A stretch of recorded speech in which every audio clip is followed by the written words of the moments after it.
সন্ধেবেলা মুড়ি আর চায়ের সঙ্গে হোক আর দুপুরবেলা ডাল ভাতের সঙ্গে হোক, এরকম একটা ভেজিটেবিল পরিপূর্ণ পকোড়া কিন্তু খেতে ভীষণ ভালো লাগে। চলো দেখে নিই আমি এই ভেজিটেবিলের পকোড়াটা কী করে বানালাম। আমি এখানে দেখো পার্পল কালারের বাঁধাকপি নিয়ে নিয়েছি। পার্পল কালার বাঁধাকপিটা আমি ভালো করে কুচিয়ে নিয়েছি, তার সঙ্গে একটা আলু কুচি দিয়ে দিচ্ছি। এবার আলুটাকে আমি কুচিয়ে ভালো করে কিন্তু ধুয়ে নিয়েছি, তার সঙ্গে দিয়ে দিচ্ছি একটা গাজর কুচি। এই বাচ্চারা সবজি খেতে চায় না, এভাবে পকোড়া করে দিলে কিন্তু বাচ্চারা একদম খেয়ে নেবে, আর এটা খুব হেলদিও।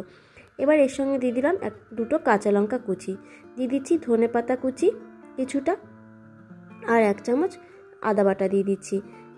আমি এখানে পেঁয়াজ রসুন কিছু ব্যবহার করব না, তোমরা চাইলে একটু পেঁয়াজ রসুনের কুচিও দিতে পারো। আমি কিন্তু এটা পুরো নিরামিষ করব। আর কথা বলতে বলতে আমি দিয়ে দিলাম 1 চামচ জিরে গুঁড়ো, 1 চামচ ধনের গুঁড়ো। যেহেতু আমি নিরামিষ করব তাই জন্য আমি একটু মশলাগুলো ব্যবহার করছি।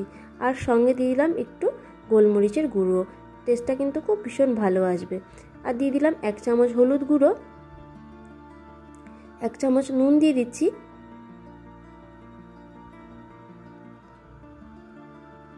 দিয়ে দিলাম 1 চামচ কর্নফ্লাওয়ার।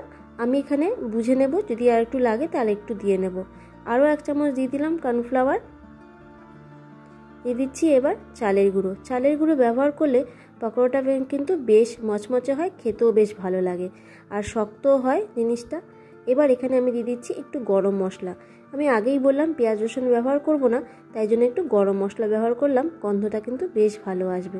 দিয়ে দিচ্ছি 1 চামচ নুন, টেস্টটা ব্যালেন্স করার জন্য। এবার আমি সব সবজিগুলো আর শুকনো উপকরণগুলো দিয়ে একটু সামান্য জল দিয়ে মেখে নিয়েছি। এবার আমি আধ ঘন্টার জন্য এটাকে রেস্টে রেখে দেবো। আমি এটা রেস্টে রেখে দিলে এটা কিন্তু অনেকটা মজে যাবে আর ভাজতেও সুবিধা হবে। এবার গ্যাসের উপর একটা কড়াই বসিয়ে দিয়েছি। কড়াই বসিয়ে আমি কিছুটা দিয়ে দেবো সাদা তেল।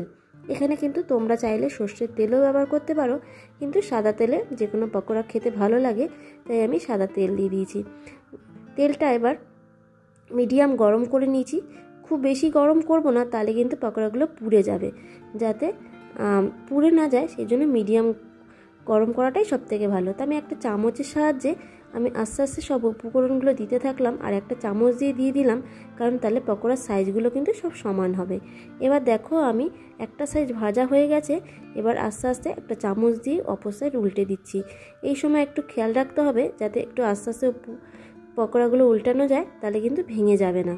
আর একটা সাইজ ভাজা হলেই তারপরে আর একটা সাইড কিন্তু উল্টাবে, তাহলে দুটো সাইডই কিন্তু খুব ভালো ভাজা হবে আর খেতেও ভালো লাগবে। ভেতরটা কিন্তু কাঁচা থাকবে না, আর দুদিকটাই ভালোভাবে ভাজা হয়ে যাবে। তা আমার একটা ব্যাচ কথা বলতে বলতে ভাজা হয়ে গেল। আমি এবার এটা ছাঁকনির সাহায্যে তেল ঝরিয়ে তুলে নেব। ভালো করে একটু তেলটা ছেড়ে নিচ্ছি যাতে এক্সট্রা তেলটা পড়ে যায়। আমার একটা ব্যাচ ভাজা হয়ে গেছে, আমি আরও একটা ব্যাচ তোমাদের দিয়ে দেখিয়ে দিলাম। দেখো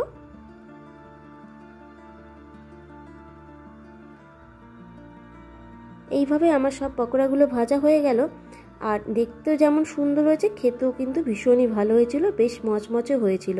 ডাল ভাতের সঙ্গে হোক বা মুড়ির সঙ্গে হোক, খেতে কিন্তু অসাধারণ লাগে। তাহলে বন্ধুরা, কেমন হলো আমার এই সবজির পকোড়া? যদি তোমাদের ভালো লেগে থাকে তাহলে লাইক, কমেন্ট আর সাবস্ক্রাইব করে আমার পাশে থেকো, আর কমেন্টস করে জানিও কিন্তু রেসিপিটা তোমাদের কেমন লাগলো। আর খুব ভালো লাগলে ফ্রেন্ডস ফ্যামিলির সাথে শেয়ার করে দিও। পরবর্তী ভিডিও দেখার আমন্ত্রণ রইল। আজ তবে আসি, খুব শিগগিরই কোনো একটা নতুন ভিডিও নিয়ে তোমাদের সঙ্গে দেখা হয়ে যাবে। থ্যাংক ইউ ভিডিওটা দেখার জন্য, অসংখ্য ধন্যবাদ।